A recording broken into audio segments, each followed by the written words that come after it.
Hello नमस्कार Vaidyanath channel में आपका स्वागत। हम आपको बहुत ही महत्वपूर्ण जानकारी देने वाले हैं अतिथि शिक्षकों को लेकर और आउटसोर्स कर्मियों को लेकर। पहले अतिथि शिक्षक में थे, इनको लिए आउटसोर्स में कर दिया गया है। इससे डीपीआई का घेराव किया है। उनकी मांग है कि इनको 20 से लेकर 25,000 रुपये मानदेय दिया जाए और इनका भविष्य सुरक्षित किया जाए, इनका नियमितीकरण किया जाए। इसको लेकर डीपीआई के सामने प्रदर्शन किया है, मांग की है शासन से कि इनका भविष्य सुरक्षित किया जाए। तो अतिथि शिक्षकों के लिए बहुत ही महत्वपूर्ण खबर है और आउटसोर्स कर्मचारियों के लिए, दोनों के लिए बहुत ही महत्वपूर्ण खबर है, जिसके संबंध में विस्तार से जानकारी देने वाला हूँ और लाइव वार्ता भी आपको सुनाने वाला हूँ। क्या कहना आउटसोर्स का, अतिथि शिक्षकों का और शासन प्रशासन का क्या कहना है, इनकी मांग को लेकर कब तक पूरी की जाएंगी। तो आप वीडियो में बने रहें, वीडियो पूरा देखें। वीडियो अच्छा लगे तो लाइक करें और चैनल को सब्सक्राइब कर लें ऐसी अपडेट पाने के लिए। इनकी मांग है कि इनका नियमितीकरण, भविष्य सुरक्षित किया जाए, 12 माह का सेवा काल किया जाए और इनको कभी जीवन में हटाया ना जाए अपने पद से। नहीं मिलता हम लोग को, तो बहुत परेशानी का सामना करना पड़ता है हम लोग को। और यहाँ अभी पिछले ही सत्र की बात है कि हम लोग को मार्च तक का हम लोग का कार्यकाल लिया था, उसके बाद हम लोग को निकाल दिया था।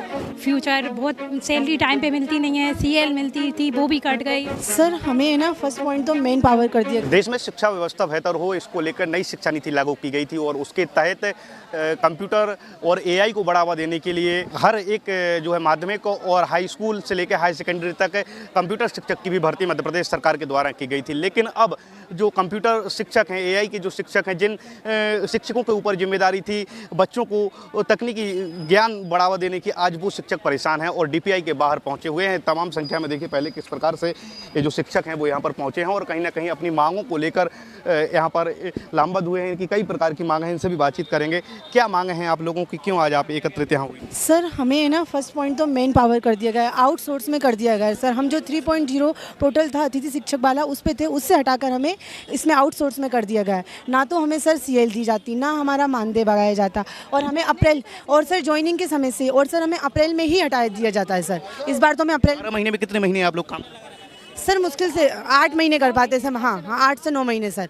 हमें जून जुलाई अगस्त तक तो मतलब सर ज्वाइनिंग ही नहीं दी जाती। इस बार भी यही हुआ है सर। यहाँ कुछ महिलाएं अपने छोटे छोटे बच्चों को लेकर भी यहाँ पर पहुँची हैं, उनसे भी बातचीत कर लेते हैं। आप बच्चों को लेकर आप यहाँ पर पहुँची हैं? जी बहुत मुश्किलों से आए हैं विधि, हम बच्चे को साथ लेके आए हैं। फ्यूचर बहुत सैलरी टाइम पे मिलती नहीं है, सीएल मिलती थी वो भी कट गई। क्या परेशानी?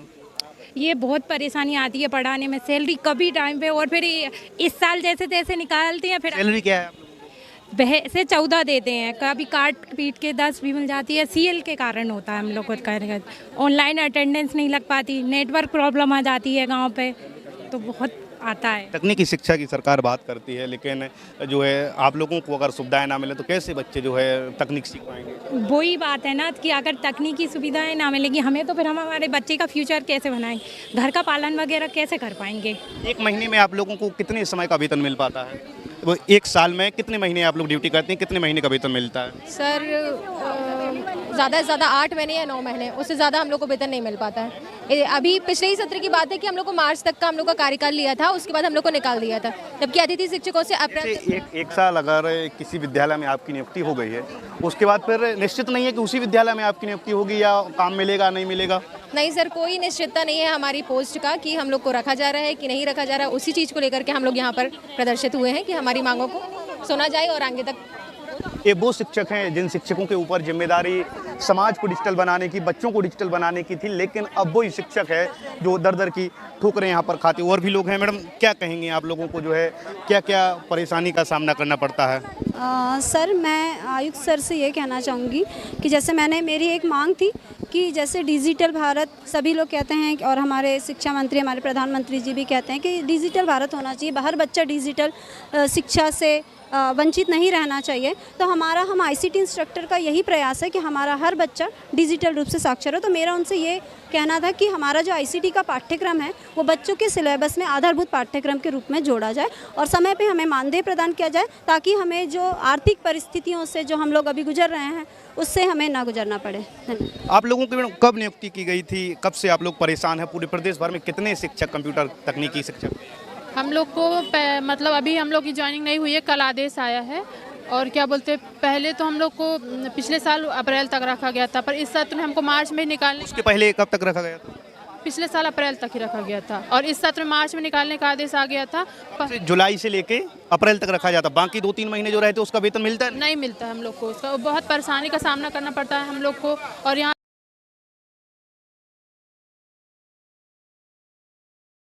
12 महीने रखा जाएगा, फिर हम लोग को 9 महीने ही रख के बीच में निकाल दिया जाता है। मेरा आयुक्त सर से बस यही कहना है कि हमारी सभी मांगे पूरी की जाए और हम मतलब जिससे हमको आर्थिक परेशानी का सामना न करना पड़े। Thank you. आप लोगों के ऊपर जिम्मेदारी बड़ी मजबूत जिम्मेदारी है, बच्चों को तकनीकी ज्ञान एआई की बात सरकार करती है, लेकिन उसमें आप लोग परेशान हैं, क्या कहें? हाँ सर, हम भी कहना चाहते हैं, मंत्री महोदय से भी कहना चाहते हैं, आयोग के अधिकारियों से भी कहना चाहते हैं कि हमारी जो मांगे हैं 12 महीने का कार्यकाल हम लोगों को कर दिया जाए, सीएल की सुविधा दी जाए, मैटरनिटी की सुविधा दी जाए हम लोगों को, जो 8 महीने करा के हमको 4 महीने छोड़। आप लोगों के पास काम तो वही शिक्षकों वाला होता है, फिर आप लोगों के साथ ऐसा भेदभाव क्यों, क्या समझते हैं? सर हमें यही समझ नहीं आ रहा, हमें रखा किस में है? 20 तक में हमको मतलब आउटसोर्स कर दिया था, रीज़न क्या है? 8 महीने आउटसोर्स करने के बाद फिर वापस से रिज्वाइन करना, फिर पीएमएस में करना, कभी इसमें करना, में करना, क्यों किया जा रहा है हमारे साथ ऐसा? विचारणीय बात है। तो ये देखिए, ये शिक्षक यहाँ पर तमाम पहुँचे थे और वो कहीं ना कहीं अपनी मांगों को लेकर आज डीपीआई के बाहर लामबद्ध हैं और तस्वीरें हम जैसे दिखा रहे हैं कि ये शिक्षक हैं वो जो है नारेबाजी यहाँ पर करते हुए नजर आ रहे हैं। तस्वीरें डीपीआई के बाहर से दिखा रहे हैं, यहाँ पर तमाम शिक्षक यहाँ पर कंप्यूटर एआई के शिक्षक पहुँचे हैं, वो जो प्रदर्शन करते हुए नजर आ रहे हैं। और बात कर लेते हैं, क्या कहेंगे आप लोगों की क्या मांगे हैं? हमारी सभी मांगे को पूर्ण रूप से स्वीकारा जाए, यही हमारी मांग है। क्या मांग है? हमारे 12 माह का कार्यकाल रखा जाए और नियमित वेतनमान दिया जाए और 12 माह के लिए 12 सीएल उपलब्ध कराई जाए, यही मांगे हमारी। अभी तक किसी अधिकारियों से आप लोग मिले हो, क्या आश्वासन? अभी हमारे 5 लोग साथियों ने जवाब दिया गया है, आश्वासन दिया गया है कि इस पर पूर्ण रूप से कार्रवाई की जाएगी और आपके हित में ही कार्रवाई होगी। आश्वासन मिला है? बिल्कुल, उम्मीद है सर, पूरा विश्वास है। देखिए, नमस्कार सर जी, मैं छतरपुर जिले से संजय कुमार प्यासी, आईसीटी इंस्ट्रक्टर। मैं ये चाह रहा हूँ कि हम लोगों को जिस पद पे रखा गया है वो पद निर्धारित किया जाए कि हम लोग आउटसोर्स में हैं कि अतिथि में हैं कि क्या है सर। वैसे तो हम लोग को संविदा रखा गया था पहले, लेकिन सर अब उसको हटा दिया गया है। हाँ, स्पष्टीकरण नहीं दे रहे हैं और हम लोगों को मैन पावर नाम की कंपनी के थ्रू वो करा, ना तो कोई स्पष्ट कार्य है ना ही वेतन, ना वेतन है सर जी। और हम लोगों को 12 महीने के साइंस पढ़वाते हैं, इंग्लिश पढ़वाते हैं हमसे, कंप्यूटर के शिक्षक हैं हम। हमको कोई ऐसा प्रोवाइड नहीं करवाया गया है। सोशल साइंस इंग्लिश पढ़वा रहे हैं सर जी, हम लोग को 12 महीने के मानदेय पर रखा गया था। आपको कंप्यूटर के सिवा क्या आता है? सोशल साइंस आता है या इंग्लिश आता है? वहाँ टीचर नहीं है तो सारे काम कंप्यूटर इंस्ट्रक्टर करेंगे। राज्यों में अलग अलग वेतन मिलता है, जैसे इस राज्य में सबसे कम वेतन दिया जा रहा है सर 14,000 रुपये, जैसे उत्तर प्रदेश में 18,000 रुपये है, पंजाब में इसका 21,000 रुपये है, दिल्ली में 31,000 रुपये है, असम में 25,000 रुपये, लेकिन सबसे कम वेतन इसी राज्य में दिया जा रहा है सर। मध्य प्रदेश राज्य, राजस्थान में परमानेंट वैकेंसी निकली है बाकायदा उनके लिए और कई 3-3 महीनों की वेतन काट दी जा रही है सर, जबकि 12 महीने की केंद्र सरकार इनको दे रहा है सर। 12 महीने की 15,000 रुपये दे रहा है, जब भी 14,000 दे रहे हैं वो हमको। जी सर, सर हमको 1 अप्रैल को जो हमारा आदेश आया था दोबारा ज्वाइनिंग करने के लिए, पहले इन्होंने हमको मार्च में निकाल दिया था, फिर इन्होंने अप्रैल 2026 में पुनः रखा, तो हम लोग को 1 अप्रैल की आज तक सैलरी या मानदेय नहीं प्राप्त हुआ है। तो देखिए किस प्रकार से जो यहाँ पर डीपीआई के बाहर जो कंप्यूटर तकनीकी शिक्षा के जो शिक्षक हैं वो यहाँ पर पहुँचे हैं और वो अपनी मांगों को लेकर यहाँ पर लामबद्ध हुए। उनका कहना है कि उन्हें 12 महीने का वेतन दिया जाए और इसके साथ में ही समय पर जो वेतन है वो दिया जाए, इसके साथ में निर्धारित वेतन सहित कई इन लोगों की मांगें हैं, जिन मांगों को लेकर आज वो डीपीआई के बाहर जुटे हुए हैं। अब देखना होगा कि क्या इन कंप्यूटर एआई डिजिटल जो शिक्षक हैं इन शिक्षकों की मांगें पूरी होती हैं या फिर ऐसे ही इन लोगों को आंदोलन प्रदर्शन करने पर मजबूर